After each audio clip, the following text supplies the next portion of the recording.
pop up? Let's do a little bit of a few photos here.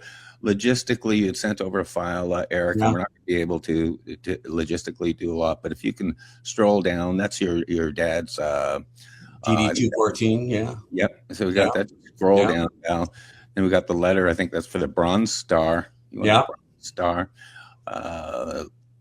letter for the American military. What? I forget. He's Medal of Heroism. Yeah. Yep. Yep. And these are photos. So scroll all the way down to the bottom now, Val. Just so we got the full photos. There's his commendation, Bronze Star, Army Commendation Medal with valor. And here you go. Stop right there. Yeah, that's Bill. Okay. That's Bill Butler right there, and his mom. Yeah. That's We're gonna do a little slideshow. You know, like old people would do Sunday night slideshow about your vacation, and other kids would fall asleep. But let's do this. Just give us comment on each photo. Val, scroll slowly through them.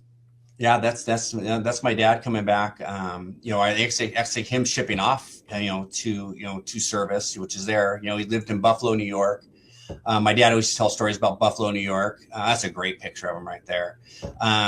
My dad would always describe Buffalo, New York as, how he used to have to walk school 5 feet in 5 feet of snow uphill both ways. Oh yeah. He hated Buffalo, New York. Buffalo. Yeah. Oh my God. He hated Buffalo, New York. But when I first looked at that photo, I'm saying that's Eric Butler right there. Were you a little bit of a mini me for him? But he looked look. How old was he in that photo, Eric? Yeah, he's like 20 years old, something like that. Yeah, just a young, and he was known as the babyface sergeant. He quickly rose through the ranks in the military, and I think a lot of that has to do with attrition. A lot of people were not making it back, and he went from fresh out of basic to sergeant in just a couple of years. And they called him babyface sergeant, but you could see that he always had that great smile.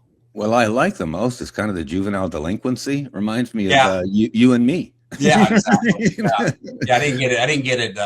Mine came through my bloodlines for sure. Yeah, I mean, he self-describes himself as a juvenile delinquent. Got himself in trouble. And a lot of it was just being a little thug, out there on the street. Yeah. But he had a heart of a lion, though. Just his whole life. The more you learn about him, the more you realize that. Go ahead and scroll there down, Val. Next one. Give us a nice little chat on that one. There's a badass dude right there. Yeah, and what you find is he's carrying, I believe that's an M16 right there, and he hated the M16. He said that was the worst gun ever built. He said that thing when it was all going down and all hell was breaking loose, that gun would just without fail you. It would just jam up. It would not work, and so his gun that he said that he liked to carry when he was in country was the AK-47. It's a Russian built, assault rifle. And that, I go, well, where'd you get AK-47s? And he says, well, I get them off of dead soldiers, and I was like, I'm listening to that coming from my dad. I'm thinking, what? But he goes, I go, where would you get ammo? He goes, from those same soldiers. And he says, there's in one of his letters, one of the things that he was given a medal for was he was in the middle of a fight. His gun jammed, his M16 jammed. He ended up having to put himself in harm's way to go and get another gun to come back to take out the enemy. I'm thinking, this is my dad. This is the dude. My dude is doing stuff like this. This is stuff that you would see like on a movie like Rambo or something like American. That. Crazy. Dude, that's so American. I watched a war movie the other night that was like Norway, the Norway army, and then the Nazis were going to be coming in and occupying. And dude, those Norwegians, they just surrendered without firing a shot. So, but not in America, man. We leave no one behind. Okay, we leave no one behind. Go to the next photo, Val. This is great stuff. I'm loving this, Eric. This is him. This is him after he was injured for the second time. He actually got shot in the leg. They were making their way out of a firefight and going through a rice paddy. And he got shot in the leg, sent to Tokyo, Japan, and that's him as he's recovering from his injuries. And from there, he actually got taken out of country and shipped to Fort Lewis, Washington, and that's how he learned about Washington State. And told himself he was a sergeant, he was a machine gun instructor, and he told himself one of these days I'm going to move back to Washington State. And I have which kind of leads to, I don't want to go out of his Army service too fast, but when he got out of the Army, got all those combinations, he's a war hero, by every definition, but he wanted out of Buffalo so bad that he actually took, this is a great story. He took 20 junior colleges in Southern California, and he put them on a dartboard, Greg, and he stood back and he threw a dart, and he ended up, in the Santa Clarita area, in towards LA. LA County is where he ended up, and it's kind of the history is a couple months after he got there, he met my mom. Next thing you know, there's ERIK Butler.